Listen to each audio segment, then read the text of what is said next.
سلام كمي تغنو كمي كأنيهم ICT كورس كلمة مجمّرنا جنبرت زخونكم بزعبا فوركس تريدينج كتفلتوهم زلكم مسارتاويان وسنت نجارات زي بارتوتيو نخيد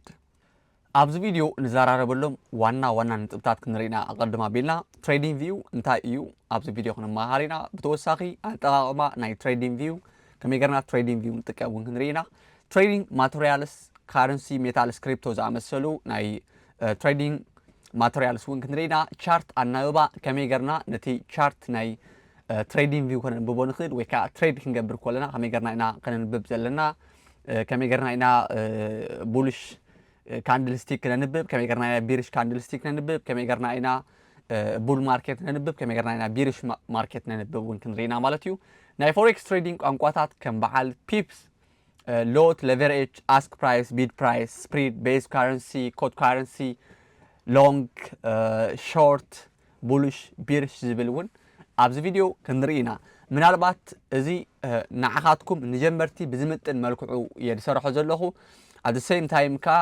كم جمبرت متن بزح نقرات كنشفن سلازلنا ويكا هذا عبي big picture نباخاتكم كقرب سلازلنا مالتيو منياتو كاب زيرو تبقيتنا إنا نلعب نوص زلنا ويكا خاب level 1 جنبيرنا إنا level advanced زوان level نخير زلنا so إذا فيديو قرب أبزي مجمرات نوح كبل خيلي مالتيو نوح يلو مالتك بزح مجلسي بزح information تراقبيه مالتيو سبيشالي خا بستقال النمتن بزعبات جنرال زخون نجارات عمق كيبلكو جن كا جنرالي نافلتكم خود زلكم نجارات كزاربي مالتيو أقدم أبيله كنجركم زلل نجرجن ندحر دقة زي أنا زارب زلخو ويكا زمهركم زلخو أبحر معلت تزيت رديكم بزح جزية ندقاق موسلو زخونه كم زنجركم جنرال ناوليجز بكم زلخو ويكا هذا عبي picture عبي زبالة information خلوكم تمرتي أبزي دكاتو زلخو جل أرستات مالتيو سلازي سلنا ندقاقمو level 1 level 2 نابل لحن كيد كلنا ندقاقمنا يفسلن خير بحر جزية زي ترديكم بزح خدنا قيبلكم المالتيو ويكا اندحر دا استحاوسكم نجار تليون نعي بوست تصحف لي ويكا حطوا تحطوا تقوليهم سو نخيد نبت زرزر هي تمرتنا تريدينج فيو انتاي يو اتقا ماناي تريدينج فيو كمين انتكم زبل ابزيا نزراربينا مالتيو سو تريدينج فيو نحنا فاندامنتال تكنيكال انالايز نسرحلو هذا بيج بلاتفورم ويكا هذا عبي بلاتفورمي مالتيو زي بلاتفورم زي انتاي قريب نازلو نعنا تريد نخنجبر ويكا ابزي فاينانشال ماركت بارتيسيبيت نخنجبر نخنساتف زدلوينا تولس ويكا مسارحيتات قريبو يو نوع تطقوم زبل مالتيو نوع تطقوم خبل كلخا استوسنه ገንዘብ ንخفلينا actually ነፃ ውን አሎ ማለትዩ ስለዚ ትሬዲንግ ቪው እንታይ እዩ ንዝብል ንሕና ቅድሚ ናብ MT4 ወይካ MT5 ወይካ ናብቲ ሪል ናትና ትሬድ ንገብረሉ ፕላትፎርም መኻድና አናላይዝ ንሰርሓሉ ወይካ ብዛዕባ ማርኬት ወይካ ብዛዕባ እቲ ትሬድ ንገብሮ ዘለና ነገር መጽናዕቲ ንሰርሓሉ ፕላትፎርም ማለትዩ ኣብኡ መጽናዕት ብዝገበርናዮ መልክዕኻ ኣብትናትና ዋሌት ወይካ ኣብትናትና ብሮከር ከይናኻ ትሬድ ክንገብር ንኽእል ማለትዩ ሶ ትሬዲንግ ቪው ስፔሻሊ ካብ ቲዮሪካሊ ብፕራክቲካሊ ክገልጸልኩም ግን ትሬዲንግ ቪው أبو practice بمقباري خات فولتو بزح information محازة اللي كان ويكا كتحزوه زلكم information يلا سلازي بغمينا trading view هنقفتو نابزي بالعرس هنحل فينا مالتيو so trading view software علو which means ن PC ويكا كمبيوتر لابتوب سدالو مالتيو application ونالو direct ليها website علو بتو website ونكتكم نخلينا سلازي لو ما أنتي بسوفتوير بويبسايت نكريكم مناتو دا معبلنا كيد كلنا ناب كمبيوتر ناب لابتوب ناصرنا سلن خيد ابت ناي تريدينج هيوتنا مالتيو سو تريدينج فيو بهمين غفتو يا خوتي اب ناتنا براوزر اتينا ميبي سفرالي براوزر كتقام تقوليهم انا كرومير تقام زلو اب ناتنا براوزر اتينا tradingview.com إلنا سيرش بمقبار ابزي اخم تري وازلو مالتيو زي علاتكم tradingview.com إلنا مساعتنا زي قد تري وزلهم كما سألنا مالتيو لوك فرس دن ليب بلنا اللوبزي اندحر دا تحت الناون where the world does market بلنا له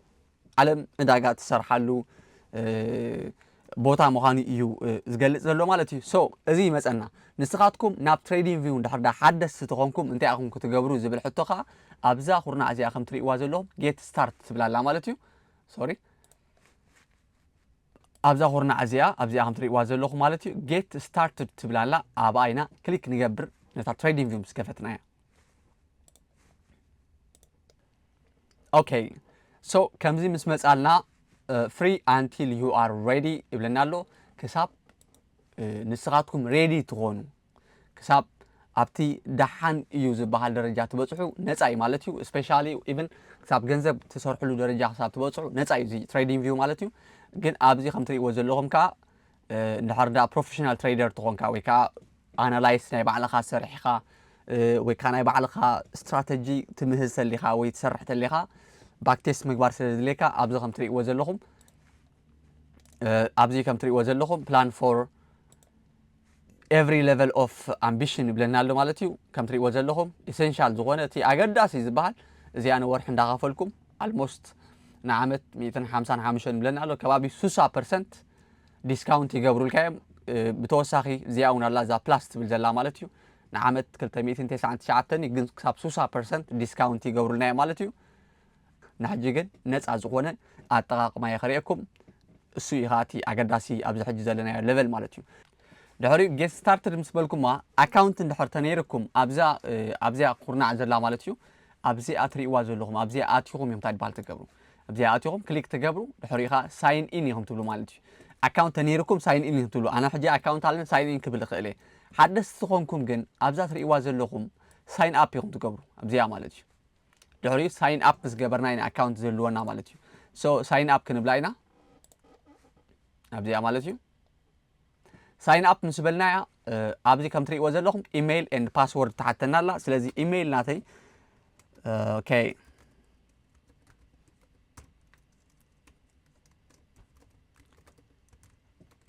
ፅሒፈላ ኣለኹ ፓስወርድ ትብለኒላ ፓስወርድ ከዓ ፅሒፈላ ኣለኹ ማለት እዩ። ሶ እዚአን ምስ ፀሓፍ ኩለን ከምዚኣ ግሪን ምስ ሃበትኒ ኣምናት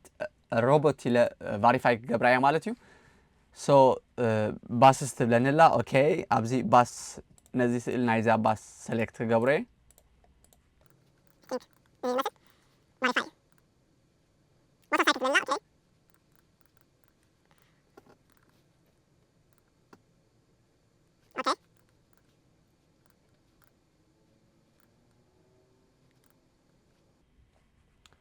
ቫሪፋይ ክብላ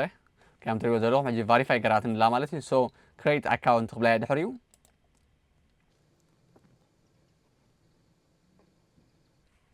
ሶ ኢሜይል ናትካ ሪእዋ ሕጂ ኣብ ስታይ ትብለላ ቫሪፋይ ዩር ኢሜይል ትብለኒላ። ኣብ ኢሜይል ናትኩም ከይድኩም ብትክክል ኢሜይል ከም ተጠቀምኩም ቫሪፋይ ግበርዎ ብለኒ ኣሎ። ደ ቫሪፊኬሽን ሊንክ ሃዝ ቢን ሰንት ትብለኒ ኣሎ። ሶ ኣብ ናተይ ኢሜይል ከይደ ማለት እዩ እትያ ዝእተኽዋ ኢሜይል ከይደ ቫሪፋይ ክገብራ እየ። ኦኬ ኣብዚ ኢሜይል ናተይ ከዓ ሃይ እቲ ናተይ ኢሜይል ጌራ ማለት እዩ ኣክቲቬት ንስኻ ኢሜይል ናትካ ከም ተጠቀምካ ትብለላ ኦኬ ኣክቲቬት ኣካውንት ክብላ እየ። ሶ ከም ትሪእዎ ዘለኹም ምናልባት እቲ ኢሜይል እንድሕር ኣብ ሞባይልኩም ቫሪፋይ ተዘይጌርኩሞ ጃስት ከም ዝኽመፀኩም እዩ። ስለዚ እንታይ ትገብርዎ ኣብዚ ኣትኹም ሳይን ኢን ትገብሩ። ሳይን ኢን ምስ ገበርኩም ኢሜይል ኦር ዩዘር ኔም ብለኒ ኣሎ ኢሜይል ክእትወላ እየ gmail.com ፅሒፈላ ኣለኹ። ፓስወርድ እውን ትብለና ፓስወርድ እውን ፅሒፈላ ኣለኹ።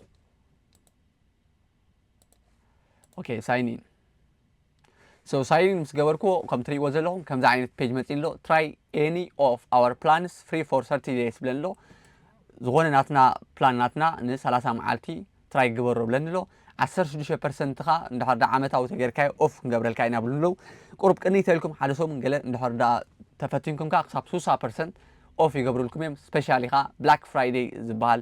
እንድሕር ዳ ትኾይኑ ማለት እዩ። ሶ ነዚ ይመስል። ስለዚ ትሬዲንግ ቪው ኣብቲ ዌብሳይት እንድሕር ዳ ክትጥቀሙ ትኾንኩም ኖርማሊ ኣብዚ ኣትኹም ጃስት ክትኣትዉ ትኽእሉ ኢኹም ማርኬት ዝብል ኣትኹም ትሬድ ክትገብሩሉ ትኽእሉ ኢኹም። ግን ካብዚ ዌብሳይት እዚ ዝሓሸ እንታይ ዝኸውን እንድሕር ዳ እቲ ናይ ኮምፒውተር ሶፍትዌር ተውሪድኩሞ ወይ ከዓ እቲ ኣፕሊኬሽን ናይ ዲስክቶፕ ተውሪድኩሞ እዩ። ስለዚ እንታይ ትገብር ትሬዲንግ ቪው ፎር ዲስክቶፕ ኢና ንብሎ ማለት ዲስክቶፕ ኢልና እታ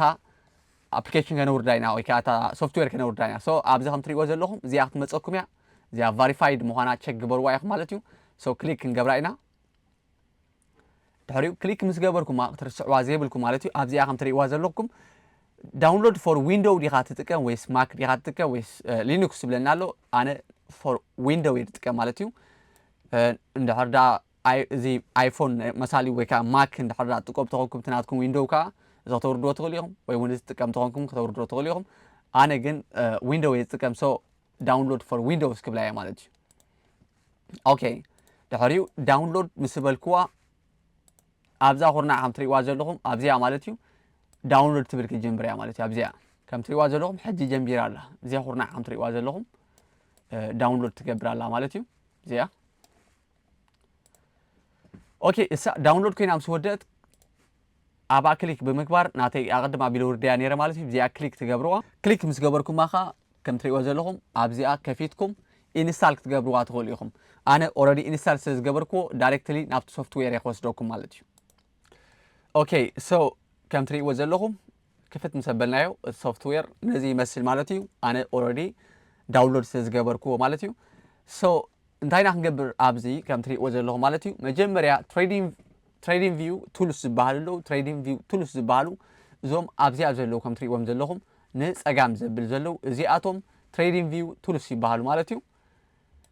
ሶ ናይዚኦም ኣጠቃቕማ እንታይ እዩ እንድሕር ኢልና ኣብዚኣ ቀዳሚት ዘላ ከም ትሪእዋ ዘለኹም ክሊክ ተጌርኩም ማለት እዩ ኣብዚኣ ክሊክ ጌርኩም ከም ትሪእዎ ዘለኹም እዚኣ ትንቀሳቐስ ዘላ መስቀላዊ ዓይነት ትመፀኩም እያ ማለት እዩ እንታይ እያ ተመልክት እንድሕር ኢልኩምኒ ንየማን ዘብል እታ ንየማን ትኸይድ ዘላ መስመር ማለት እዩ ዋጋ እያ ተርእየኩም እታ ንታሕቲ ትወርድ ዘላ ከዓ ማለት እዩ እዛ ንታሕቲ ትወርድ ዘላ ከዓ እቲ ዴት ወይ ከዓ እቲ መዓልቲ እያ ተርእየኩም ዘላ ንኣብነት ሕጂ ኣብዛ ዘለና እያ ኣብዛ ትሪእዋ ዘለኹም ቀጠልያ ካንድል ማለት እዩ ኣብዛ ትሪእዋ ዘለኹም Thursday 12 September 2024 ከም ዝነበረት ኣብ ታሕቲ ተርእየና ኣላ ማለት እዩ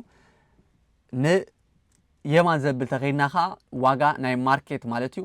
1.10529 ወይ ከዓ 29 ከም ዝነበረ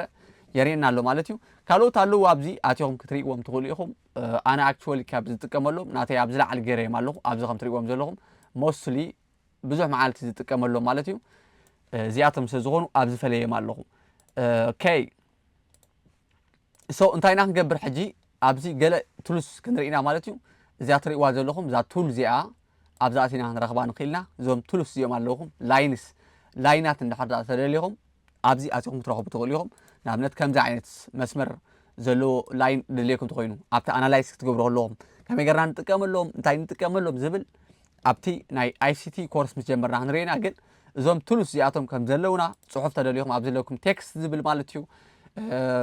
እንድሕር ዳ ፖዚሽን ክትኸፍቱ ተኾንኩም እውን ኣብዚ ዘለኩም ከም ትሪእዎ ዘለኹም ኣብዚ ዘለኩም ፖዚሽን ክትኸፍቱ ተኾንኩም እዚ ኣለና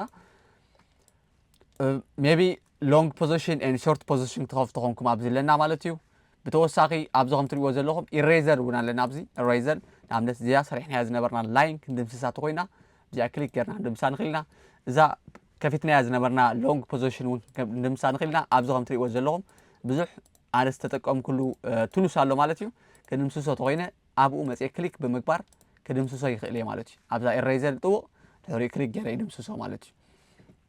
ብተወሳኺ ኣብዚ እውን ኣለኩም ኣረው ኣብዚኣ ከም ትሪእዋ ዘለኹም ኣብዚኣ ኣቲና ኢና ንረኸባ እዚኣ ኣብዚ ለኩም ብራሽ እንድሕር ዳ ብራሽ ከምዚ ዓይነት ተደልይኹም ማለት እዩ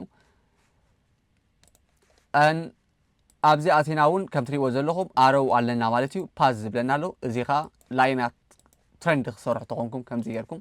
ክሰርሑ ትኽእሉ ኢኹም ሪእዎ ከምዚ ዓይነት ቅርፅታት ክሰርሑ ተኾንኩም ኣብቲ ናትኩም ኣናላይስ ማለት እዩ እዚ የድልየኩም ኦኬ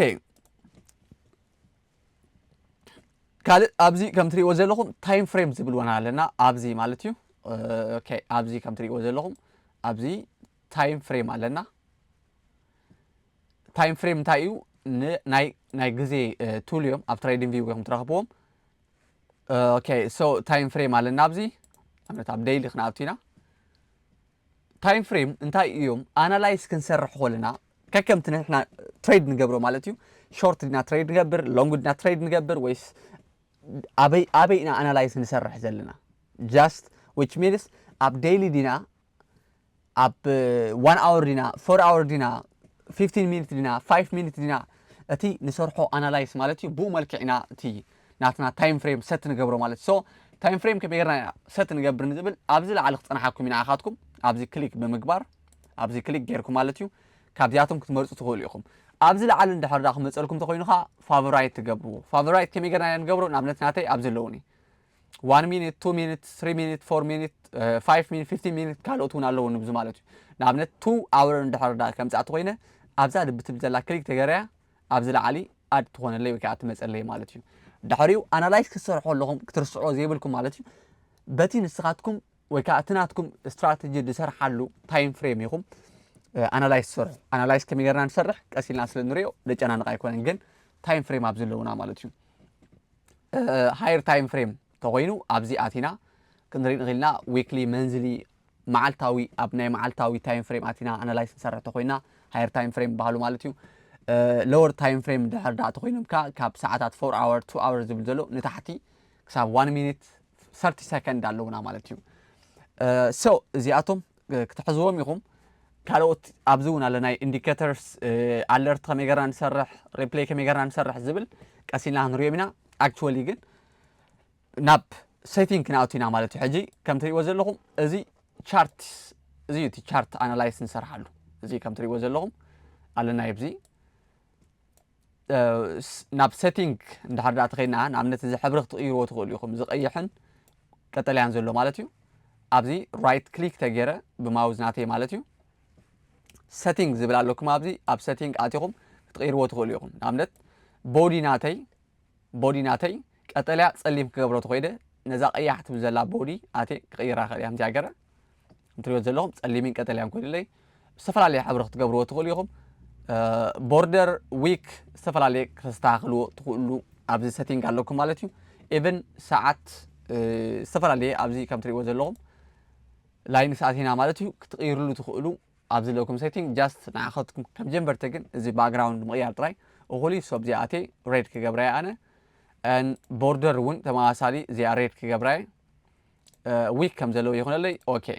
ሶ ቻርት ናትና ብኸምዚ ኣስተኻኺልና ኣለና ማለት እዩ ሶ ካብዚ ቐፂልና ትሬዲንግ ማተርያልስ ዝብለና ኣሎ እንታይ ኢና ትሬድ ንገብር ብኸመይ ዝደለናዮ ፔር ንረክብ ብርግፅ ፎሬክስ ዶላር ምግዛእ ድሕሪኡ እውን ምስ ወሰኸ ምሻጥ ድዩ ዝብል እውን ኣብዛ ቪድዮ ሕፅር ቢላ ሕጂኻ ከልፀልኩም እየ ማለት እዩ ንኺድ ናብ ትሬዲንግ ቪው ኣብ ትሬዲንግ ቪው እንታይ ኢና ትሬድ ንገብር ንዝብል ኣብዚ ከም ትሪእዎ ዘለኹም ንኣብነት ኣብዚ ሕፅር ከብለየ እስኪ ኣብዚ ከም ትሪእዎ ዘለኹም ፎሬክስ ትሬድ ክንገብር ንኽእልና ስቶክ ትሬድ ክንገብር ንኽእልና ክሪፕቶ ትሬድ ክንገብር ንኽእልና ቦንድስ ሜታልስ ኢነርጂ ኢንዲስስ ኣለውና ኣብዚ ካብዚኣቶም ንሕና እንታይ ኢና ትሬድ ንገብር ንዓና ምስናትና ፐርሰናሊ ምስናትና ስራሕ ጃስ ምስናትና ህይወት ምትሓሓዝ ዘለዎ ሓደ ኢኹም ትመርፁ ፎሬክስ ትመርፁ ትኽእሉ ስቶክ ትመርፁ ትኽእሉ ክልተውን ትመርፁ ትኽእሉ ኢኹም ሕጂ ንሕና ግን ትምህርቲ ክምቻኣልና ምእታን ወይ ከዓ ክጥዕመና ምእታን ፎሬክስ ኢና ንመርፅ ፎሬክስ ክሊክ ገብረ ኣብ ፎሬክስ ኣቴኻ ከም ትሪእዎ ዘለኹም እቲ ኣነ ትሬድ ዝገብሮ ፔር ይመርፅ ፔር እንታይ ማለት እዩ ፅምዲ ማለት እዩ ቤዝ ኤንድ ኮት ዘለዎ ሓደ ይመርፅ ንኣብነት ሕጂ ዩሮ ዩኤስዲ ኣነ ትሬድ ዝገብር ዘለኹ ስፔሻሊ ኣብዚ ሕጂ እዋን ማለት እዩ ምስ ናተይ ስራሕን ህይወትን ስለ ዝተኣሰር ማለት እዩ ወይ ከዓ ስለ ዝጥዕመኒ ድሕሪኡ ብኸመይ እየ ትሬድ ክገብር ዝኽእል ብኸመይ እየ ትሬድ ክገብር ዝኽእል ንዝብል ከዓ ኣክቹዋሊ ምናልባት ከም ሓደስቲ ንዓኻትኩም ከምዚ ናተይ ዘይክፀንሓኩም ይኽእል እዩ ከምዚ ናተይ ሴክሽን ዘይክፀንሓኩም ይኽእል እዩ ተዘይፀኒሕኩም እንታይ ኢኹም ትገብሩ ኣብዛ ትሪእዋ ዘለኹም ኣብዚኣ ማለት እዩ ኣብዛ ትሪእዋ ዘለኹም ኣድ ናይ ፕላስ ምልክት ዘላ ማለት እዩ ክሊክ ትገብሩ ክሊክ ምስ ገበርኩም ኣብዚ ከም ትሪእዎ ዘለኹም ስቶክ ፈንድስ ፊቸርስ ፎሬክስ ክሪፕቶ ኢንዲስስ ቦንድ ኢኮኖሚ ካልኦት ኦፕሽናት እውን ከምፃልና ማለት እዩ ሶ ፎሬክስ ተኾይኑ እዚኣ ክሊክ ትገብሩ ሕጂ እንታይ ኢና ደሊና ዘለና ዩሮ ዩኤስዲ እንዳሕልካ ሰርች ተገርና ኣብዚ ከምዚ ይመፀልኩም ዝደለኹም ዓይነት ፔር ኣብዚ ሰርች ብምግባር ክመፀኩም ይኽእል እዩ ንኣብነት እንድሕር ዳ ቢትኮይን መሳሊ ትሬድ ትገብር ተኾንኩም ከዓ ኣብዚ ኣትኹም ቢትኮይን ኢልኩም ቢትኮይን ቨርስ ዩኤስዲ ኢልኩም ሰርች ትገብሩ ማለት እዩ እንድሕር ዳ ስቶክ ተኾይንኩም ከዓ ተመሳሳሊ ኣብነት ሜታ እንድሕር ዳ ትሬድ ትገብሩ ተኾንኩም ሜታ ዩኤስዲ ኢልኩም ሰርች ክትገብሩ ትኽእሉ ኢኹም ወይ ከዓ ሜታ ኢልኩም ሰርች ምስ ትገብሩ ክመፀኩም ይኽእል እዩ ማለት እዩ ቨርስ ዩኤስዲ ኣብዚ ለኩም ፈንድስ ፊቸርስ ከም በዓል ናስዳክ ሚኒ ናስዳቅ ኣለና ኣብዚ ወይ S&P 500 US 30 ዝኣመሰሉ ከዓ ኣብዚ ሰርቲ ብምግባር ክትረኽቡ ትኽእሉ ኢኹም ኣነ ግን ፎሬክስ ገይረ ዝምህር ዘለኹ ዩሮ USD ክብላይ ሶሪ USD ክብላይ ሶ ድሕሪኡ ከምዚ ምስ መፀኩም ሓንቲ ኣድ ትገብርዋ ንስኻትኩም ኣድ ምስ ገበርኩም ኣብዚ ታሕቲ ክመፀኩም እዩ ማለት እዩ ኣድ ምስ ገበርኩም ኣብ ታሕቲ ክመፀኩም እዩ ናተይ ኦልሬዲ ኣድ ስለ ዝገበርኩ ኣብዚ መፂን ኣሎ ዩሮ USD ለ ካብቲ ሶ ኣብ ርስትና እንታይ ዝብል ነይሩ ብርግፅ ፎሬክስ ዶላር ምግዛእን ምስ ወሰኸ ምሻጥ ዲ ዝብል ኣቅድም ኣቢለ ኣብ ቪድዮ 1 ከም ዝገለጽኩልኩም ፎሬክስ ማለት እዩ ክልተ ጽምዲ ኣለው ዩሮ USD ኣለው ሓዲኦም ይስዕር ኢልካ ትሬድ ምግባር እዩ ካልእ ወላ ሓደ ፖዚሽን ምኽፋት ማለት እዩ ንኣብነት ኣብዛ ሰዓት እዚኣ ንኸይድ ኣብ ሎወር ታይም ፍሬም ካኣቲ ኣብዛ ሰዓት እዚኣ ከም ትሪእዋ ዘለኹም ዩሮን USDን ክልተ ፔር ኣለውና ማለት እዩ ዋጋ ከዓ 1.0620 ለና ማለት እዩ ሶ እንድሕር ደኣ ዩሮ ተሲዒሩ ዩሮ ንላዕሊ ክኸይድ እዩ ኣብዚ ከሪአኩም እየ ኣብዚኣ ዋጋ እዚኣ ማለት እዩ ዩሮ ተሲዒሩ ንላዕሊ ክኸይድ ንብላ ኣለና ማለት እዩ ዩሮ እንድሕር ደኣ ክወድቕ ወይ ከዓ ክወርድ ኢልና ንሓስብ ተኮይና ከዓ ኣብዚኣ ክልተ ምርጫን ዘለዋና በቲ ድስራሕናዮ ናይ ኣናላይስ መጠን ወይ ከዓ ኣናላይስ ብዝገበርናዮ መልክዕ እንድሕር ደኣ ዩሮ ንላዕሊ ክወፅእ ዝብል ኣናላይስ ተሊና ወይ ከዓ መፅናዕቲ ተገይርና ባይ ንገብር ሞ ዩሮ ንላዕሊ ተወፅኡ ንዕወት ማለት እዩ ዩሮ ክወድቕ እዩ ወይ ከዓ ዶላር ክስዕር እዩ ዩሮ ዶላር ትሬድ ንገብር ዘለና ማለት እዩ ዩሮ ክወድቕ ኢልና ተሓሲብና ከዓ እንታይ ንገብር ማለት እዩ ሴል ንገብር ሞ እንድሕር ደኣ ነታሕቲ ተወሪዱ ንሕና ንኸስብ ማለት እዩ እንድሕር ደኣ ኣንጻር ናትና ተኸይዱ ግን ንኣብነት ንሕና ዩሮ ንላዕሊ ክወፅእ ኢልና ባይ ገርና ዩሮ ከዓ ነታሕቲ ተወሪዱ ኣንጻርና ዝኸይድ ተልዩ ንኸስር ኣለና ማለት እዩ ንላዕሊ በቲ ንሕና ንሓስቦ ተኸይዱ ከዓ ንኸስብ ኣለና ማለት እዩ ስለዚ ብኻልእ ኣዘራርባ ዶላር ኣይኮናን ንገዝእ ወይ ከዓ ዩሮ ኣይኮናን ንገዝእ ዘለና ነቲ ፖዚሽን ና ትሬድ ንገብሩ ዘለና ነቲ ናይ ማርኬት ቅልስ ወይ ከዓ ናይ ማርኬት ምንቅስቃስ ናብዚ ይኸይድ ወይ ንታሕቲ ይወርድ ወይ ንላዕሊ ይወፅእ ኢልና ኢና ትሬድ ንገብር ዘለና ፖዚሽን ነቲ ናይ ማርኬት ምንቅስቃስ ኢና ትሬድ ንገብር ዘለና ብኻልእ ኣዘራርባ ነቲ ግጥም ወይ ከዓ ነቲ ቅልስ ናይ ክልተ ፔርስ ወይ ከዓ ናይ ክልተ ጽምዲ ኢና ትሬድ ንገብሮ ማለት እዩ ስፔሻሊ ከዓ ኣብቲ ናትና ስትራቴጂ ወይ ከዓ ኣብ ICT ምሳተና ብICT ኮንሰፕት ከዓ እንታይ ኢና ትሬድ ንገብር ምስ መን ትሬድ ንገብር መን ኢኸ ክንከስር ኮለና ዝኸስብ ወይ ከዓ ክንከስብ ኮለና ዝኸስር ዝብል ከዓ ብሓደ ኮይና ክንሪአና ማለት እዩ ምክንያቱ ዝተፈላለየ ስትራቴጂ ዝተፈላለየ ናይ ማርኬት ጠመተ ስለ ዘሎ ጀነራል ዝነግረኩም ዘለኹ ብዝተፈላለየ ጠመተ ብዙሓት ምሁራት ከዓ ብዝተፈላለየ ዓይኒ ወይ ከዓ ብዝተፈላለየ ኩርናዕ ስለ ዝርእይዎ ዝኾነ ምድንጋር ከይፈጥር ኣብቲ ናትና ስትራቴጂ ወይ ከዓ ኣብ ICT ምሳኣተና ከዓ ብICT መልክዕ ከመይ ገርና ማርኬት እንታይ ኢና ንገብር ዘለና ወይ ከዓ እንታይ ዝኸውን ዘሎ ዋትስ ሃፐኒንግ እንታይ ዘጋጥም ዘሎ ብድሕሪ እዚ ማርኬት ዝብል ከዓ ክንሪኢ ኢና ማለት እዩ ስለዚ ንቐፅል ሶ ካብዚ ቀፂልና እንታይ ኢና ክንርኢ እዚ ንሪኦ ዘለና ጨበራይ ነገር ወይ ከዓ እዚ ንሪኦ ዘለና ምንቅስቃስ እዚ ከም ትሪእዎ ዘለኹም ማለት እዩ እዚ ንሪኦ ዘለና እዚ እንታይ እዩ ተልና ቻርት እዩ እዚ ቻርት እዩ እንታይ ማለት እዩ እዚ ቻርት እዚ ታሪክ ሂስትሪ ሕሉፍ ማለት እዩ ናይ ሂስትሪ እዩ እዚ ማለት እዩ ጃስት ቻርት ኢንፎርሜሽን እዩ ብኻልእ ኣዘራርባ ክንሪኦ ከለና ኢንፎርሜሽን እዩ እንታይ ማለት እዩ ነዚ ኢንፎርሜሽን እዚ እንድሕር ደኣ ከተንብቦ ተኽኢልካ ናትካ ፕሮባቢሊቲ ክትውስኽ ትኽእል ኢኻ እንታይ ማለት እዩ ማርኬት ናበይ ከም ዝኸይድ ናትካ መፅናዕቲ ብናትካ መፅናዕቲ ክትፈልጦ ትኽእል ኢኻ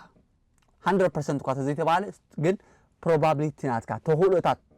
ንስኻ ናብቲ ንስኻ ዝገመትካዮ ናይ ምኻድ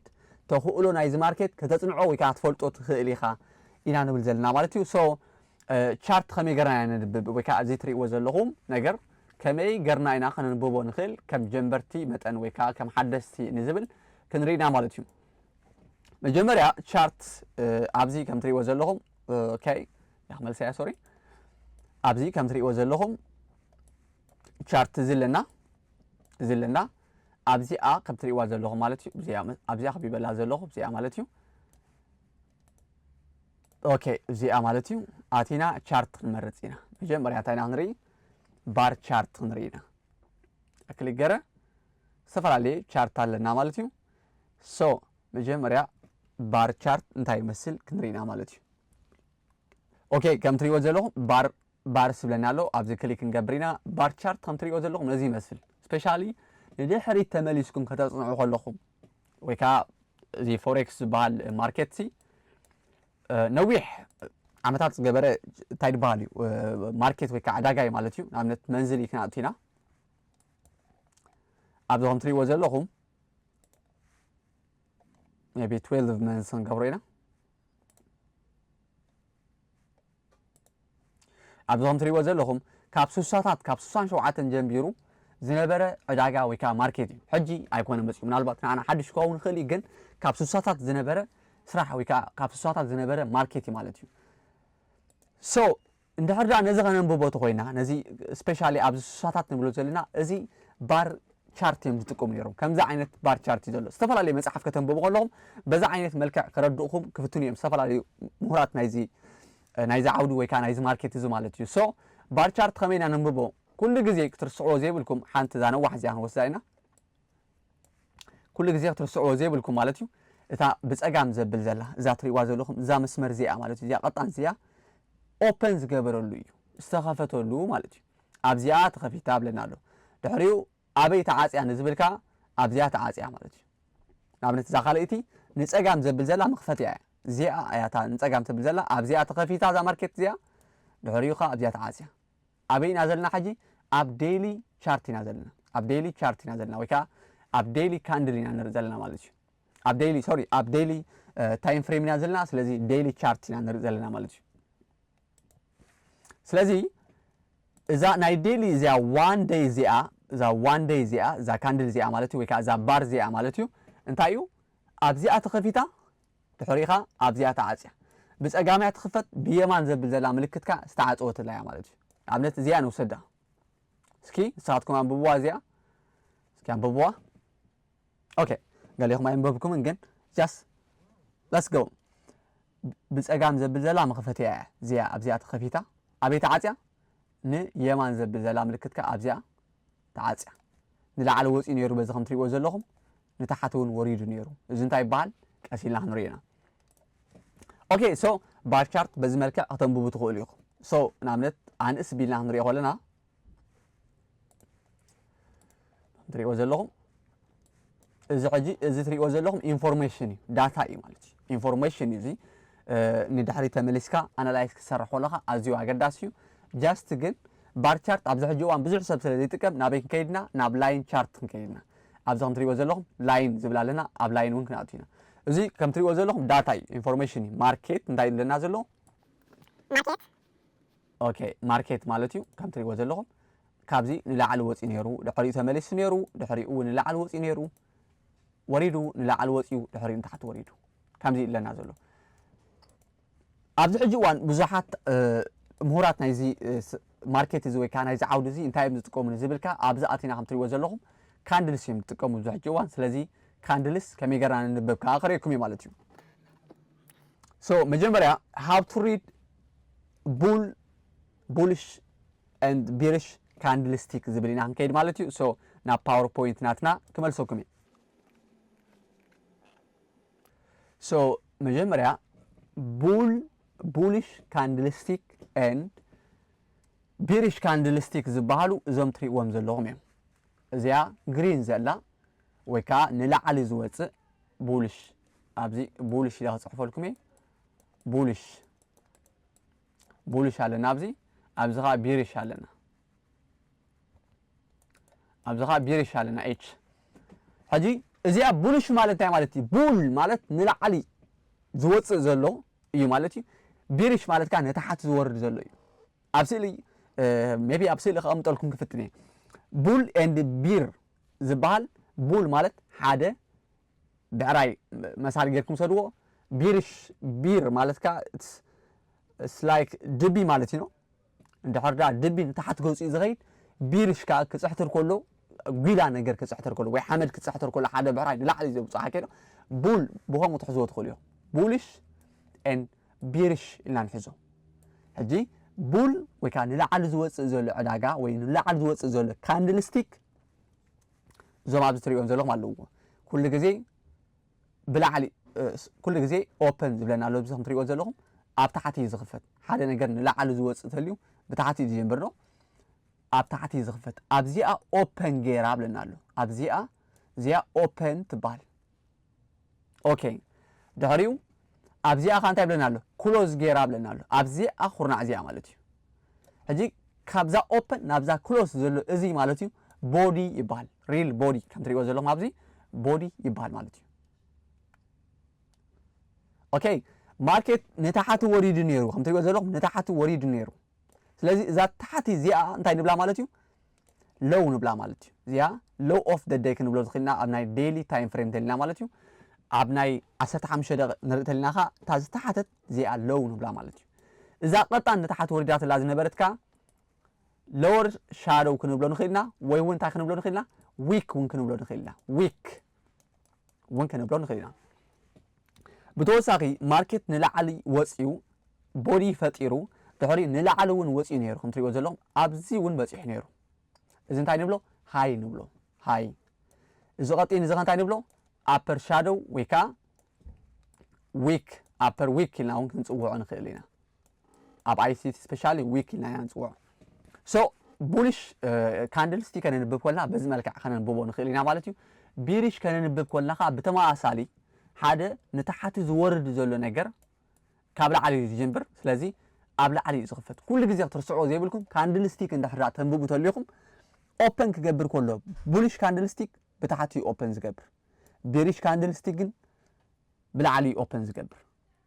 ምክንያቱ ንታሕቲ ስለ ዝወርድ ቢሪሽ ተኮይኑ ንታሕቲ ማርኬት ወይ ከዓ ዕዳጋ ንታሕቲ ይወርድ ስለ ዘሎ ብላዕሊ እዩ ዝጅምር ማለት ሶ ከም ትሪእዎ ዘለኹም ኣብዚ ኦፕን ገይሩ ድሕሪኡ ኣበይ ዓፅዩ ኣብዚ ዓፅዩ ኣብዚ ከም ትሪእዎ ዘለኹም ኣብዚ ዓፅዩ ስለዚ እንታይ ንብሎ እዚ ክሎዝ ንብሎ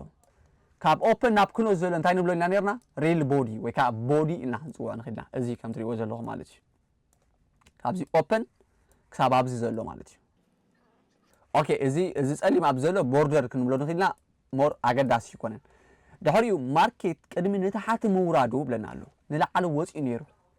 ስለዚ ሃይ ናይዛ ካንድል ስቲክ እዚኣ ታቐጣ ናይ ላዕሊ እዚኣ ሃይ ማርኬት ክሳብ ኣብዚ በፂሑ ነይሩ ወይ ከዓ እዛ ካንድል እዚኣ ክሳብ ኣብዚኣ በፂሓ ነይራ እዚ እንታይ ንብሎ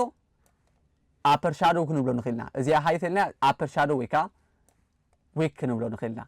ንታሕቲ እውን ወሪዱ ነይሩ ክሳብ ኣበይ ክሳብ ኣብዚ እንታይ ንብሎ እዚ ሎው ንብሎ እዚ ኸ እዚ ብዘሎ ቀጢን መስመር ዝመስል ከዓ እንታይ ንብሎ ሎወር ሻዶው ወይ ከዓ ዊክ ኢልና ክንፅውዖ ንኽእል ኢና ማለት እዩ ሕጂ ቡሊሽ ኤንድ ቢሪሽ ካንድል ስቲክ በዚ መልክዕ እንድሕር ነንብብ ተኮይና እዚኦም እዚኣ ኣብዚኣ ዝሃብኩም ኢንፎርሜሽን ተጠቂምና ከመይ ጌርና ኢና ቻርት ነንብብ ንዝብልካ ኣብ ቻርት ኣቲና ትሬዲንግ ቪው ንርአዩ ኣብዚ ከም ትሪእዎ ዘለኹም ማርኬት ንላዕሊ ይወፅእ ነይሩ ኣብዛ ቆፃል ትሪእዋ ዘለኹም ማለት እዩ እዛ ቆፃል ዘላ እዚኣ ቢሪሽ ሶሪ ቡሊሽ ካንድል ስቲክ ቡሊሽ ካንድል ስቲክ እዚኣ ቡሊሽ ኦኬ ካንድል ስቲክ ክንበላ እዚኣ ቡሊሽ ካንድል ስቲክ ሕጂ እዛ ቡሊሽ ካንድል ስቲክ እዚኣ ኣበይ እያ ኦፕን ጌራ ቡሊሽ ንላዕሊ ስለ ዝወፅእ ኩሉ ግዜ ኣብ ታሕቲ እዩ ኦፕን ዝገብር ኣበይ ኦፕን ጌራ ኣብዚኣ ትሪእዋ ዘለኹም ኣብዚኣ ኦፕን ጌራ ዋጋ ከም ትሪእዋ ዘለኹም ኣበይ ኦፕን ጌራ 1.0791 ኦፕን ጌራ ማለት እዩ ድሕሪኡ ኣበይ ክሎዝ ጌራ ንዝብል ኣብዚኣ ክሎዝ ጌራ تا بودي نايم بودي موداتا أبتي أخا كلوز جيرا كم تيجي زلهم 0.979 مالتي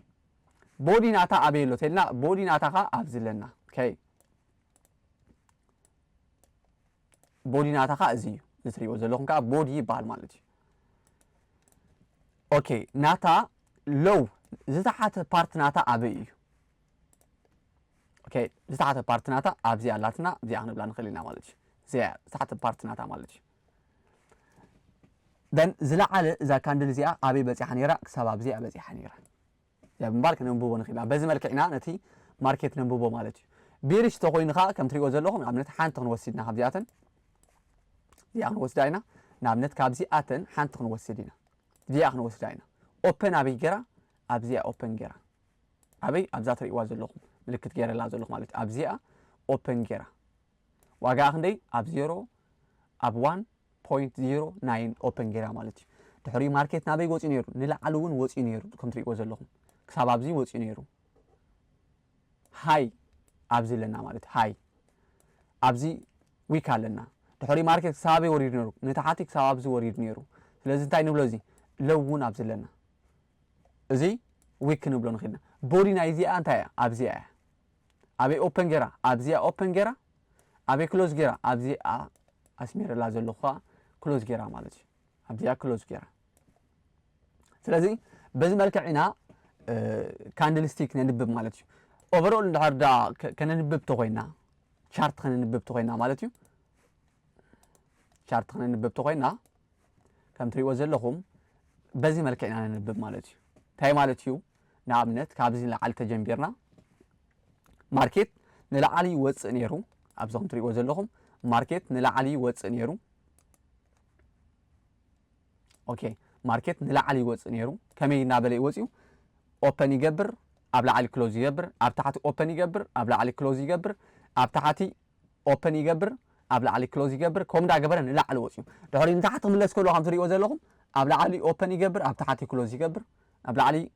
اوبن يجبر نلعلي وص تمليسو ابتحتي كلوز يجبر كبد دا جبر يزغيد زلو مالتي سلازي ماركت اندحر دا بزي ملكع زغيد تليو نعمنت ابز حج وان نزا فيديو ريكورد ابز جبر لا زلو غزيه مالتيو ام تري وزن لهم تماركت كم زي زلو ماركت مجمريا نلعل وصي نيرو دحريخا نتحتي وريدو بزخم تريو زلهم دحري نلعل وصيو دحريخا نتحتي يوردالو مالتي حمد لله جبره ام تريو زلهم تحتي يوردالو مالتي سلازي بزي ملكع اينا شارت ننبب تماساليخا كاندلستيك ننبب مالتيو ازي براكتس بمقبار زياده تفلطوا ወይ ካት መልኩ ትخليهم بحد ጊዜ ተዚያ ሓዝናይ ክትብሉ ይብልኩምን ሞር ፕራክቲስ ምስ ገበርና ስፔሻሊኻ ባክ ቴስት ምስ ገበርናኻ ክንሕዞ ንኽእልና ማለት እዩ ካብ ዝቐጽልና ናይ ፎሬክስ ትሬዲንግ ክንፈልጦም ዘለና ቋንቋታት ክንሪና ማለት እዩ ስለዚ ናብ ፓወርፖይንት የኮስዶኩም ሕጅውን ማለት እዩ ዌል ኣብ ስክሪናትና ከም ትሪእዎ ዘለኹም ናይ ፎሬክስ ትሬዲንግ ክንፈልጦም ዘለና ቋንቋታት ብለና ኣሎ ናይ መጀመርያ ክንፈልጦ ዘለና ቋንቋ እንታይ እዩ ፒፕ እዩ ፒፕ እንታይ ማለት እዩ percentage in point ማለት እዩ ሓደ እቲ ዝነኣሰ መለክዒ ናይ ፎሬክስ ማርኬት ምንቅስቃስ ወይ ከዓ ምንቅስቃስ ናይ ፎሬክስ ማርኬት ዝልክዓሉ ዝነኣሰ መለክዒ ፒፕ ይበሃል ሓደ ፎሬክስ ማርኬት ብውሕዱ ሓደ ፒፕ ይንቀሳቀስ ማለት እዩ ሓደ ፒፕ ክንቀሳቀስ ከሎ ክንደዚ ፒፕ ተንቀሳቂሱ ክንደዚ ፒፕ ተንቀሳቂሱ እንዳበልና ክንፈልጦ ንኽእል ማለት እዩ ስለዚ ፒፕ እንታይ ማለት እዩ ንዝብል 1/100 of 1% ማለት እዩ እዚ እንታይ ማለት እዩ ብኻል ኣፀራርባ ከም ጀንበርቲ ክንሪኦ ከለና ማለት እዩ ካብዚያ ነጥቢ ትብል ዘላ ትሪእዋ ኣለኹም ካብዛ ነጥቢ እዚኣ ሶሪ ኣጥፋልኩም ዜን ክትንፅረልኩም መእታን ኣብዚኣ ትሪእዋ ዘለኹም ነጥቢ ኣላ ኣብዚኣ ማለት እዩ ካብዛ ነጥቢ እዚኣ ኣብ ራብዐይቲ ዘላ ቁፅሪ ፒፕ ንብላ ማለት እዩ ኣብ ራብዐይቲ ዘላ ቁፅሪ እያ ፒፕ ትበሃል ሕጂ እንታይ ማለት እዩ ሓደ ላትና እዚኣ ክልተ ላትና እዚኣ ሰለስተ እዛ ቁጥሪ 8 ዘላታኻ እዚኣ ማለት እዩ እዚኣ ኻ ፒፕ ንብላ ፎሬክስ ማርኬት ነቲ ናይ ዋጋ ምንቅስቃስ ብምንታይ ንልክዖ ብፒፕ ወይ ከዓ ብፒፕ ሲና ንልክዖ ማለት እዩ ስለዚ 1 ፒፕ 2 ፒፕ 3 ፒፕ እንዳበልና 40 ፒፕ 40 ፒፕ 10 ፒፕ 5 ፒፕ ወሲኹ እንዳበልና ኢና ንዘራረብ ማለት ወይ ከዓ ኢና ንዛረብ ማለት ወይ ንልክዖ ማለት እዩ ስለዚ 1 ፒፕ ንብላ እንታይ ማለት እዩ ማርኬት ናምነት ኣነ ዩሮ ዩኤስዲ ገረ ምህረኩም ኣለኹ ዩሮ ዩኤስዲ ሎማዓንቲ ክንደይ ተንቀሳቂሳ ኢለ እንድሕር ዳ ክዛረብ ተኮይነ ክንደዚ ፒፕ ተንቀሳቂሱ ኢለ ዝዛረብ which means ናምነት ማርኬት ካብዛ 1.1498 ኔራ ድሕሪኡ ከም ትሪእዎ ዘለኹም ኣብዚ ማለት እዩ 14.99 እንተኮይና ክንደይ ፒፕ ተንቀሳቂሳ ብል 1 ፒፕ ይብል እዚኣ 1 ፒፕ እዛ ትሽዓተ ዘላ 10 ተኮይና ኣትሽዓተ ዘላ 10 ተኮይና ኣብ መንጎ 18 ክንደይ ፍልይ ዘሎ ክልተ ስለዚ እንታይ ብላ 2 ፒፕ 10 ሓደ ተኮይና 3 ፒፕ 12 ተኮይና 4 ፒፕ 13 ተኮይና 5 ፒፕ ናበልኩ ክንደዚ ፒፕ ተንቀሳቂሳ እንዳበልኩ ይኸይድ ካብዚያ ናብዚያ ይመልእ ካብዚ ናብዚ እንዳመለእት እያ ትኸይድ ማለት ስለዚ እንዳመለእ ክኸይድ ከሎ ክሳብ 100 ፒፕ 200 ፒፕ 300 ፒፕ ናበልካ ክትዘራረብ ትኽእል ኢኻ ማለት እዩ ፒፕ ከመይ ገርና ንልክዖ ንዝብልካ ኣብዚ ኣብ ትሬዲንግ ቪው ከሪአኩም እየ ማለት እዩ ንኣብነት ኣብ ትሬዲንግ ቪው ኣቴ ሎማዓንቲ ከም ትሪእዎ ዘለኹም ዴይሊ ኣቴ ኦኬ 5 ሚኒት ንእቶ ማርኬት ከም ትሪእዎ ዘለኹም ሎማዓንቲ ኣብዚ ተኸፊቱ ማርኬት ኣብዚ ተኸፊቱ ድሕሪኡ ኣብዚ ተኸፊቱ ከም ትሪእዎ ዘለኹም ናበይ ወሪዱ ሎማዓንቲ ንታሕቲ ወሪዱ ቢርሽ እዩ ዘሎ ወይ ከዓ ንታሕቲ እዩ ዝወርድ ዘሎ ስለዚ ክንደይ ፒፕ ተንቀሳቒሱ ክትልክዑ ተኾንኩም ኣብዛ ትሪእዋ ዘለኹም መስመር ትመስል መሰመር ትመስል ኣብዚኣ ኣላትኩም ሪእዋ እዚኣ ኣብዚኣ ኣቲና ክሊክ ንገብር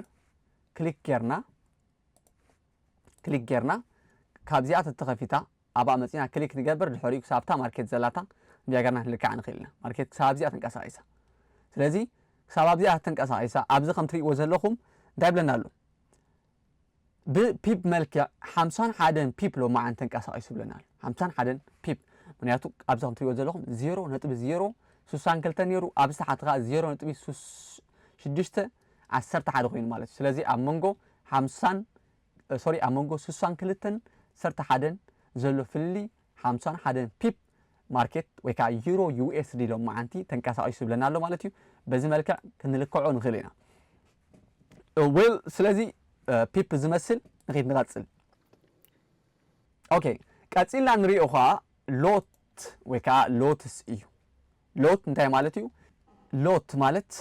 ናይ ዩኒት መለክዕ እዩ ኣብ ፎሬክስ ትሬዲንግ ስፔሻሊ ከዓ ማለት እዩ ሓደ ሎት ክንብል ከለና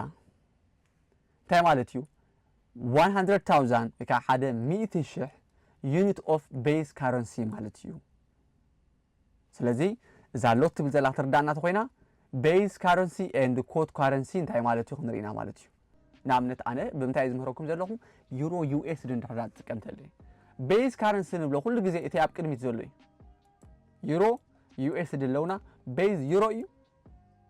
ኮድ ከዓ ዩኤስዲ እዩ ዩኤስዲ እዩ ኣብዛም ትሪእዎ ዘለኹም ዩሮ ቤዝ ካረንሲ እዩ ዩኤስዲ ከዓ ኮድ ካረንሲ እዩ ስለዚ ሎት ክንብል ከለና ናይዚ ቤዝ ካረንሲ 100,000 ዩሮ ንብል ኣለና ማለት እዩ 100,000 ዩሮ ሓደ ጥሙር 100,000 ዩሮ እንድሕር ሃሊካ ማርኬት ሓደ ሎት ኣለካ ማለት ወይ ከዓ ሓደ ሎት ፖዚሽን ክትከፍት ትኽእል ማለት እዩ እዩ ዝብለና ዘሎ ማለት እዩ ወይ ከዓ ጃስት ን100,000 ዩሮ መወከሊ ዝኸውን ኣብ ፎሬክስ ማርኬት ማለት እዩ ናይ ፎሬክስ ቋንቋ ሓደ ሎት ኢና ንብሎ ማለት እዩ ብኸራ ዘረርባታይ ማለት እዩ እንድሕር ዳ ማርኬት ሓደ ፒፕ ተንቀሳቒሱ ኣቐድማ ኣቢልና ከም ዝረኣናዮ ማለት እዩ ሓደ ፒፕ ተንቀሳቒሱ 10 ዶላር ወይ ከዓ 10 ዩሮ እቲ ማርኬት ሙቭ ይገብር which means ንኣብነት ንስኻ 100,000 ኣለካ ንበል 100,000 ኣለካ ንበል ሶሪ ትምህርቲ እንውሖ ኣለኹ እርዳኒ ግን ብዝተኻለ መጠን እቲ ነገራት ኣብዚ ምጅማርኩም ኣስፋሕ ኣቢለ ከረዳእኩም ስለ ዝደለኹ እየ ማለት እዩ እናቐፅልና ክንከይድ ከለና ብዝተኻለ መጠን እንዳሓፀርክዎ ፅሙቕ እናበልክዎ ከይድ ማለት እዩ ስለዚ 100,000 ኣለካ ንበል 100,000 ኣለካ ዩሮ ዩኤስዲ ኢኻ ትሬድ ትገብር ንብል ኣለና 1 ፒፕ እንዳሕር ተንቀሳቒሱ ማርኬት ኣብዚኣ ከም ትሪእዋ ዘለኹም ማለት እዩ 1 ፒፕ ማለት 1 2 3 እዚኣ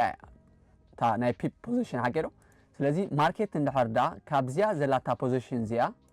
ናብ 1.24243 እንዳሕር ተኸይዳ 1 ፒፕ ተንቀሳቒሳ ንብል ኣለና ማለት እዩ እንታይ ማለት እዩ 1 ሎት እንዳሕር ፖዚሽን ከፊትካ ተሊኻ ወይ ከዓ 1 ሎት ከፊትካ ተሊኻ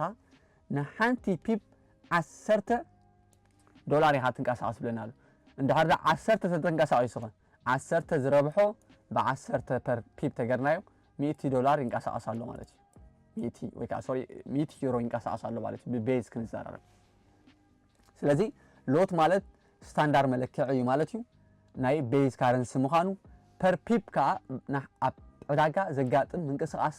ናይ ማርኬት ንሓደ ፒፕ 10 ዶላር ኢኻ ፖዚሽን ትኸፍት ዘለኻ ወይ ከዓ ኣብቲ ማርኬት ባይ ኤንድ ሴል ትገብር ዘለኻ ዳስ ዋይ ከዓ በቲ ናትኩም መጠን ገንዘብ ናትኩም ክንደይ ሎት ወይ ከዓ ክንደይ ሚኒ ሎት ክትኸፍቱ ከም ዘለኩም ክትፈልጡ ኣለኩም ማለት እዩ ሶ ኣብዚ ከም ትሪእዎ ዘለኹም ሎት ሳይዝ ብለና ኣሎ ስታንዳርድ ሎት ዝበሃል ወይ ከዓ 1 ሎት ንብሎ 100,000 ወይ ከዓ 100,000 ናይቲ ቤዝ ካረንሲ ማለት እዩ ወይ ከዓ ናትና ቤዝ ካረንሲ ዩሮ ስለ ዘሎ 100,000 ዩሮ ክህልወካ ኣለዎ ማለት እዩ ብቮሊዩም ክንሪኦ ከለና እዚ እዩ ስለዚ ፐር ሙቭመንት ወይ ከዓ ፐር ፒፕ ማለት እዩ ሓደ ፒፕ እንዳሕዳ ተንቀሳቂሱኻ $10 ንስኻ ሪስክ ትገብር ኣለኻ ማለት እዩ ስለዚ እንድሕር ደኣ 10,000 ኣብቲ ናትካ ገንዘብ ተሊካ ኻ ሚኒ ሎት ኢኻ ትኸፍት ሚኒ ሎት ማለትካ 0.1 ትኸፍት ማለት እዩ ኣብቲ ናትካ ፖዚሽን እዚ ማለትካ ንሓደ ፒፕ $1 ሪስክ ትገብር ኣለኻ ማለት እዩ እንድሕር ደኣ ማርኬት 10 ፒፕ ተንቀሳቂሱ 10 ዝረብሖ ብሓደ ትገብሮ $10 ትረክብ ማለት እዩ ማክሮ ሎት ዝበሃል 10,000 እንድሕር ደኣ ተሊካ እዚ 0.01 ማክሮ ሎት ኢኻ ስፔሻሊ ጀመርቲ ማክሮ ሎት ገርኩም ኢኹም ፕራክቲስ ክትገብሩ ዘለኩም ወይ ከዓ ነቲ ማርኬት ክትለማመድዎ ዘለኩም እዚ ማለት ከዓ ካብቲ ዘለካ ገንዘብ ሓደ ፒፕ እንድሕር ደኣ ተንቀሳቂሱ 0.10 ወይ ከዓ 10 ሳንቲም ሪስክ ትገብር ኣለኻ ማለት እዩ ስለዚ 10 ፒፕ ተንቀሳቂሱ ዝረብሖ ብ10 ገርኩም $1 ትገብርዎ ኣለኹ ማለት እዩ ባላ ዘረርባታይ ማለት እዩ ሎት ናትካ ብዝበዝሐ ቁፅሪ ንስኻ ሪስክ ትገብሮ ዘለኻ ገንዘብካ ይበዝሕ ማለት እዩ ሎት ናትካ ብዙሕ ሓደ ቁፅርኻ እቲ ናትካ ሪስክ ትገብሮ ዘለኻ ይቕንስ ማለት እዩ ባላ ዘረርባ ሶ ምናልባት እንታይ ክትብሉ ትኽእሉ ኢኹም እንድሕር ደኣ ምሳይ ክትፀኒሕኹም እሞ እንድሕር ደኣ ሓደ ሎት ከፊትካ 100,000 ዘድልየካ ትኾይኑ ኣብዚ ዕዳጋ እዚ ኣቨሬጅ ዝኾኑ ሰባት ፓርቲሲፔት ንኽገብሩ ሲ ከቢድ እዩ ክትብሉ ትኽእሉ ኢኹም 100,000 ዩሮ እንድሕር ሃሊካ ደኣ እሞ ብዙሕ ገንዘብ እንድዩ ክትብሉ ትኽእሉ ኢኹም ካበይ ስኸነምፅኦ ክትብሉ ትኽእሉ ኢኹም ስፔሻሊ ኻ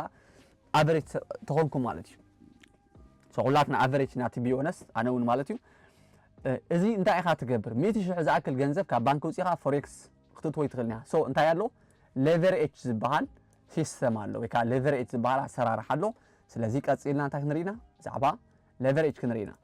leverage is a way for traders to borrow capital to gain a larger exposure to the forex market ብለና ኣሎ with a limited amount of capital so እዚ እንግሊዝ ዘሎ ተንብቦ ትኽእሉ ኢኹም እንታይ ማለት እዩ leverage ማለት ኣብ ፎሬክስ ማርኬት ንስኻትኩም ማለት እዩ ብውሑድ ካፒታል ናብነት ንበል ንስኻትኩም $1,000 እትይኹም ኣለኹም ወይ ከዓ ንፎሬክስ ማርኬት ኣዳልይኹም ኣለኹም ንበል እዘን $1,000 ከም 100,000 ኮይነን ከገልግላኹም ክኽእል ኣለዎ እንድሕር ደኣ ፅቡቕ ውፅኢት ከተምፅኡ ትኾንኩም ወይ ከዓ ከምኡ ዓይነት ዕድል እዩ ዝኸፍተልካ እዚ ሌቨሬጅ ዝበሃል ሲስተም ወይ ከዓ መስርሕ ማለት እዩ ንስኻ ቁሩብ ገንዘብ እቲኻ ግን ኣብቲ ናይ ፎሬክስ ማርኬት ዓብይ ካፒታል ንክህልወካ እዩ ባይታ ዘጣጣሓልካ ወይ ከዓ ማዕፆ ዝኸፍተልካ ማለት እዩ ንኣብነት $100 ዘለዎ ሰብ ናቱ ሌቨሬጅ እንድሕር ደኣ 1,000 ሌቨሬጅ ተልይዎ እንታይ ማለት እዩ ሌቨሬጅ እንተኢልና ሓንቲ ናትካ ሓንቲ ንኣብነት $1 ናትካ ማለት እዩ ሓንቲ $1 ናትካ ከም $1,000 ኮይና ከተገልግለሉ ትኽእል ባይታ እዮም ዝፈጥሩልካ እቶም እዚ ሲስተም እዚ ማለት እዩ እዚ ሌቨሬጅ ከምኡ ዝፈጥረልካ እንታይ ማለት እዩ 100,000 ንኽህልወካ ዋን ሎት ክትከፍት ትኾንካሲ $100 ክትወልወካ ኣለዎ 100 ዝረብሖ ብ1,000 100,000 ኾነልካ እዩ እቲ ሓደ ሎትካ ናቱ ዩኒት ማለት እዩ 100,000 ተሊካ ሓደ ሎት ክትከፍት ትኽእል ኢኻ ኣብቲ ማርኬት ማለት እዩ ስለዚ ነዚ ዕድል ዝኸፍተልካ መን እዩ ነዚ ዕድል ዝኸፍተልካ ተልና ናትካ ብሮከር እዩ ዝኸፍተልካ እንታይ ማለት እዩ ብሮከር ተልና ሚድልማን ማለት እዩ ሚድልማን ኣብ መንጎ ትሬደርስ ኤንድ ኣብ መንጎ ሴንትራል ባንክ ዘሎ ሚድልማንካ ብሮከር እንብሎ ብኻልእ ኣዘራርባ እንታይ ንብል ኣለና ማለት እዩ ንኣብነት ሴንትራል ባንክ ወይ ከዓ ማእከላይ ባንኪ ኣሎ ናይ መንግስቲ ገንዘብ ፕሪንት ገይሩ ዝሸይጥ ማለት እዩ ድሕሪ ባንክታት ኣለዉ ናይ ፕራይቬት ባንክታት ኣለዉ እንታይ ማለት እዩ ናይ ውልቂ ዝኾኑ ባንክታት ሶ እንታይ ይገብሩልካ እዞም ባንክታት እዚኦም ካብቲ ናይ መንግስታዊ ባንኪ ከይዶም ገንዘብ ይልቅሑ ንሳቶም እንታይ ማለት እዩ ንኣብነት 1 ሚልዮን ተለቂሖም ኣለዉ 1 ሚልዮን ተለቂሖም እቲ ኢንተረስት ሬትካ ብ5% እዚ 1 ሚልዮን ክትመልሱልና ተኾንኩም 5% ዝኾኑ ወሲኩም ኢኹም ትመልሱልና ይብልዎም ቶም መንግስታዊ ባንኪ ነቶም ናይ ውልቂ ባንክ ማለት እዩ ድሕሪቶም ናይ ውልቂ ባንክ ኸ ነቶም ናብ ሰባት ከይዶም እንድሕር 10% ጌርኩም ክትመልሱልና ትኽእሉ ተኾንኩም ንዑ ገንዘብ ከነለቅሓኩም ኢልዎም እቶም ኣቨሬጅ ዝኾኑ ሰባት ወይ ከዓ ሰባት ከዓ ማለት እቶም ግለ ሰባት ከዓ መፂኦም ካብቲ ናይ ውልቀ ሰባት ባንኪ ይልቅሑ 100,000 ይልቅሑ ንበል ንኣብነት 100,000 ምስ ተለቅሑ ድሕሪ እንታይ ይገብሩ ማለት እዩ ክመልሱሎም ከለዉ እቶም ውልቀ ሰባት ነቶም ውልቃውያን ባንክ ማለት እዩ 10% ወሲኾም ይብዎም እቶም ውልቃውያን ባንክ ኸ 5% ንዕኦም ኣትሪፎም ነቲ መንግስታዊ ባንኪ 5% ወሲኾም ይመልስሉ ማለት እዩ ሕጂ ኣብ መንጎ እዞም ውልቃውያን ባንክታት እንታይ እዮም ብሮከር እዮም ዝኾነ ትሬድ ኣይገብሩን እዮም ዝኾነ ስራሕ ኣይሰርሑን እዮም ዝኾነ ፕሮጀክት ዝኾነ ሓሳብ ኣይድያ የብሎምን ግን ነቶም ኣይድያ ዘለዎም ሰባት የለቅሕዎም ገንዘብ የትርፉኻ ማለት እዩ ብሮከር ማለት ከዓ ተመሳሳሊ እዩ ኣብ ፎሬክስ ትሬዲንግ ኣብቲ ኣብ መንጎቶም ዓበይቲ ሴንትራል ባንክስ at the same time ከዓ ኣብ መንጎቶም ትሬደራት ማለት እዩ ወይ ከዓ ሪቴል ትሬደርስ ዝበሃሉ ዘሎ ሚድልማን ወይ ከዓ ማእከላይ ደላላ እዩ ማለት እዩ ሶ እሞ እንድሕር ደኣ $100 እቲኻ 100,000 ዝገብሩልካ ተኮይኖም ብኻልእ ኣዘራርባ እንታይ ንብላ ኣለና ሌቨሬጅ ን$1 ናትካ $1,000 ዝቡኻ ተኮይኖም እዞም ሰባት እዚኣቶም እንታይ መኽስቦም ኢልኩም ተሓትኑ ትኽእሉ ኢኹም እንታይ መኽስቦም ካበይ ከየምፅዎ ገንዘብ እዚ ኢልኩም ተሓትኑ ትኽእሉ ኢኹም ማለት እዩ ባይ ዘ ወይ ክትርስዑ ዘይብልኩም ሌቨሬጅ ከከምቲ ናትካ ብሮከር ይፈላለዩ ክሳብ 1,000 ሌቨሬጅ ዝብለው 100 ሌቨሬጅ ዝብለው 30 ዝብለው 10 ዝብለው ዝተፈላለየ እቲ ብሮከር ናትኩም ብሮከር ክትመርፁ ከለኹም ዝሓሸ ብሮከር ምስቲ ናትኩም ሃገር ዝኸይድ ምስቲ ናትኩም ሌቨሬጅ መጠን ትደልይዎ ዝኸይድ ኢኹም ክትመርፁ ዘለኩም ማለት እዩ ኦኬ ድሕሪኡ ኸ ask price እዞም ብሮከር ዝበሃሉ እንታይ መኽስቦም ተልኩምኒ እዘን ኣብዚኣ ዘለዋ ሰለስተ ኢና ንርኢ ask price እንታይ ማለት እዩ ባይ ማለት እዩ ንስኻ ትገዝኣሉ ዋጋ ካብ ናትካ ብሮከር ትገዝኣሉ ዋጋ ካልእ ኸ ቢድ ፕራይስ እውን ኣለና እንታይ ማለት እዩ ንስኻ ትሸጠሉ ዋጋ ወይ ከዓ እቶም ትሬደራት ዝኾና ንሸጠሉ ዋጋ ይፈላለዩ ትገዝኣሉ ዋጋን ትሸጠሉ ዋጋን ይፈላለዩ ስፕሪድ እንታይ ማለት እዩ ኣብዚኣ ስእሊ ኸሪአኩም ኣቕልል ቢለ ዩሮ ዩኤስዲ ትሬድ ትገብር ኣለና ዩሮ ቤዝ ካረንሲ ናትና እዩ ኮድ ካረንሲ ናትና ከዓ ዩኤስዲ ማለት እዩ ንኣብነት ኣነ ሓደ ብዕራይ ዝሸጥ ተለሲ ካልእ ብዕራይ ዝደሊ ሰብ ክረክብ ኣለኒ መጀመርያ ብዕዳጋ ይኸይድ ኣብ ዕዳጋ ኸይደ ከዓ ብዕራይ ዝሸጥ ኣሎ ኢለ ነቲ ብዕራይ ናተይ ሊስት ይገብሮ ድሕሪኡ ገዛኢ ምስ ረኸብኩ ይሸጦ ማለት እዩ ወል ኣብዚ ናይ ፎሬክስ ማርኬት መፂና ግን እዞም ብሮከራት ኣብ መንጎቶም ሪቴል ትሬደርስ ከምኡ ከዓ ኣብ መንጎ ሰንትራል ባንክ ኮይኖም ነቲ ማዓፆ ንሕና ዳይሬክት ምስቲ ሰንትራል ባንክ ክንገዝእን ክንሸይጥን ባይታ ይፈጥሩልና እሞ ናቶም መኽስብ ግን ኣብዚኣ ቅድም ኣቢለ ከም ዝገለፅኩልኩም እዚኣ እውን ማለት እዩ ኣስክ ፕራይስ ማለት ንሕና ባይ ንገብረሉ ወይ ከዓ ንገዝኣሉ ዋጋ ኢለኩም ኣለኹ ቢድ ፕራይስ ማለት ከዓ ንሕና ንሸጠሉ ዋጋ እዩ ማለት እዩ ስለዚ እዞም ብሮከራት እንታይ ይገብሩ ማለት እዩ እንድሕር ዳ ክሸይጥ ትኾንካ ማለት እዩ ክሸይጥ ትኾንካ ኣብዚ ከም ትሪእዎ ዘለኹም ቢድ ክትገብር ትኾንካ በዚ ፕራይስ እዚ ክሸይጥ ትኽእል ኢኻ ብሉኻ ማለት እዩ ክትገዝእ ትኾንካ ከዓ በዚ ፕራይስ እዚ ክትገዝእ ትኽእል ኢኻ ብሉኻ ማለት እዩ እንታይ ማለት እዩ እንድሕር ዳ እቲ ካረንት ፕራይስ ንኣብነት እቲ ካረንት ፕራይስ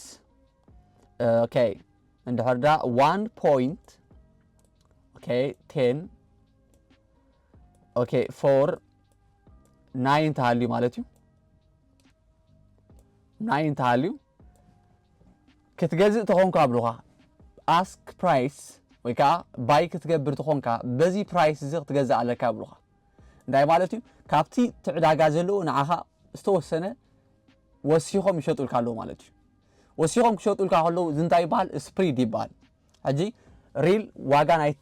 ናይቲ ትሬድ ንገብሮ ዘለና ፔር ወይ ከዓ ናይቲ ትሬድ ንገብሮ ዘለና ማርኬት ዘይኮነ እታ ስፕሪድ ብምውሳኽ ንሳቶም ካብቲ ዘሎ ዋጋ ወሲኾም ንዓኻ ይሸጡልካ እሞ እዞም ብሮከራትካ ኣብ መንጎቶም ሰንትራል ባንክን ኣብ መንጎቶም ትሬደራት ኮይኖም መኽስብ የትርፉ ማለት እዩ ዳስ ዋይ ከዓ እዛ ኣብ መንጎ ቢድ ፕራይስ ኤንድ ኣስክ ፕራይስ ዘላ ወይ ከዓ ኣብ መንጎ እዛ ናይ መሸጥን መግዝእን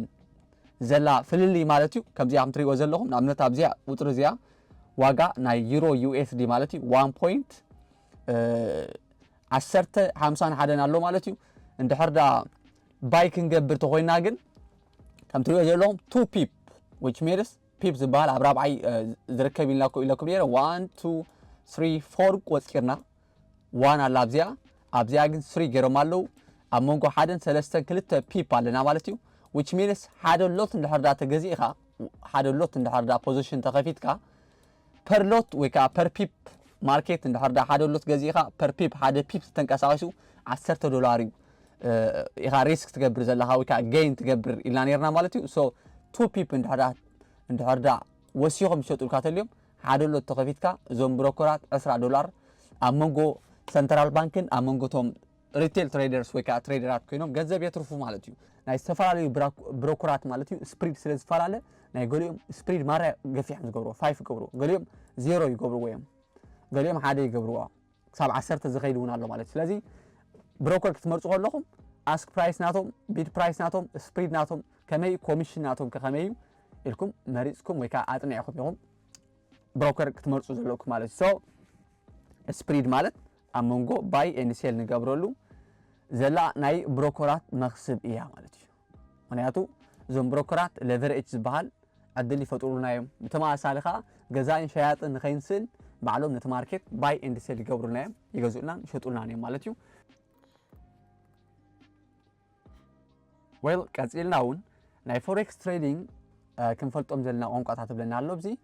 ሎንግ ፖዚሽን እንታይ ማለት እዩ ብኻልእ ኣዘራርባ ማለት ዝተፈላለዩ ኣዘራርባ ስለ ዘሎ ባይ ማለት እዩ እንድሕር ዳ ኣብ ማርኬት ባይ ትገብር ተሊኻ እንታይ ገርካ ኣለኻ ማለት እዩ ሎንግ ፖዚሽን ከፊትካ ኣለኻ ባይ ገርካ ኣለኻ ማለት እዩ ሾርት ፖዚሽን ኣብ ዝተፈላለዩ ትምህርቲ ክጠቕመኩም ክእል ኢለ ዝነግረኩም ዘለኹ ሾርት ፖዚሽን ማለትካ ሴል ትገብር ኣለኻ ማለት እዩ እንድሕር ዳ ሾርት ትገብር ተሊኻ ሴል ተጌርካ ሾርት ጌርካ ኣለኻ ማለት እዩ ሾርት ገይሩ ኣብ ከምዚ ስቶክ ሾርት ገይሩ ኣብ ከምዚ ስቶክ ሎንግ ኣትየ ነይረ ተይሉ ሰብ ባይ ኤንድ ሴል ይገብር ኣሎ ማለት እዩ ቡሊሽ ትሬንድ እንታይ ማለት እዩ ማርኬት እንድሕር ዳ ንላዕሊ ዝወፅእ ተልዩ ከምዚ ናበለ እንድሕር ዳ ማርኬት ንላዕሊ ዝወፅእ ተልዩ ቡሊሽ ትሬንድ ንብሎ ወይ ከዓ ቡል ማርኬት ንብሎ ማለት እዩ ቢሪሽ ትሬንድ ንብሎ ከዓ ማርኬት እንድሕር ዳ ንታሕቲ ዝወርድ ተልዩ ከምዚ ናገበረ ንታሕቲ ዝወርድ ተልዩ ከዓ ቢሪሽ ትሬንድ ወይ ከዓ ቢር ማርኬት ንብሎ ማለት እዩ ሳይድ ዌይ ኮንሶሊዴሽን እውን ንብሎ ኢና ማለት እዩ ሳይድ ዌይ ማለት ከዓ ማርኬት ንላዕሊ ኣይወፅእን ዘሎ ንታሕቲ እውን ኣይወፅእን ዘሎ እንድሕር ዳ ከምዚ ዝብል ተልዩ ይመላለስ ተልዩ ከምዚ እንድሕር ዳ ዝብል ተልዩ ከዓ ሳይድ ዌይ ወይ ከዓ ኮንሶሊዴሽን ንብሎ ማለት እዩ ሶ ወይ እውን ሬንጅ ኢልና እውን ንፅዋዕ ኢና ጃስት በዚ መልክዕ እዚኦም ኣብዚ ዘለዉ ቋንቋታት ትሒዝክዎም ምን ኣብ ዝተፈላለዩ ትምህርቲ ስፔሻሊ ከዓ ኣብ መጻኢ ኣብ ንመሃሮ ትምህርቲ ሌቨል 1 ሌቨል 2 ሌቨል 3 ኣዝዩ ጠቃሚ ዝኾነ ብዛዕባ እዚኣቶም ኣስፋሕ ኣቢልና ክንርኢና ማለት እዩ ስለዚ ንሎማዓንቲ ዘዳለኹልኩም ትምህርቲ ዝመስል ነይሩ ተስፋ ኣለኒ ከዓ ወላ ንእሽተይ ትኹን ነገር ካብዛ ክላስ እዚኣ ተማሂርኩም ክትኮኑ ኣብ ቀጻሊ ብካልእ ትምህርቲ ክንራኸብ ኢና ሰሰናይ